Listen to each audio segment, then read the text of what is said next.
आज आपण बघणार आहोत सुरण आणि कोळंबीची भाजी। तेल टाकून घेऊया। आता तेल तापलेलं आहे। आता आपण बारीक कांदा कापून घेतलेला आहे एक, तो टाकून घेऊया। कांदा हा ना जरा मऊ गुलाबी होईस्तोवर आपण परतून घेऊया।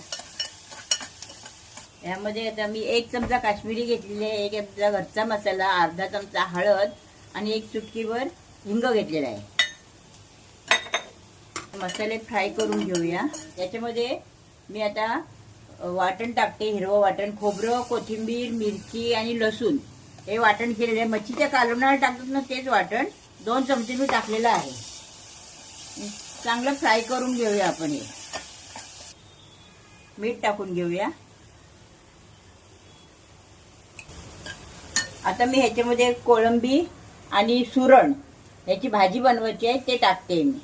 कोळंबी साफ स्वच्छ धुवून घेतलेली आहे आणि सुरण सुद्धा साल काढून कट केलेला आहे।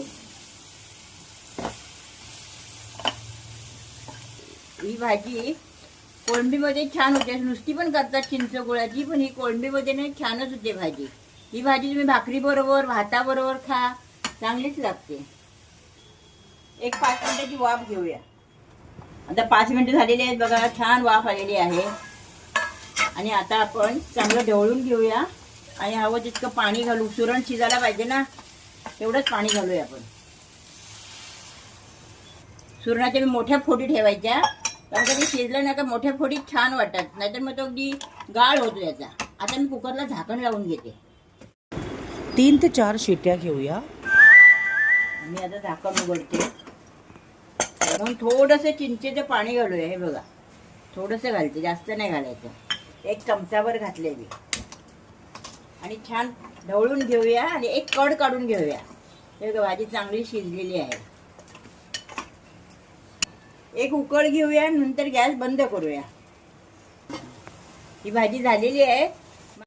नक्की ट्राय करून बघा ही रेसिपी। आवडल्यास लाईक, शेअर, सबस्क्राईब। थँक्यू।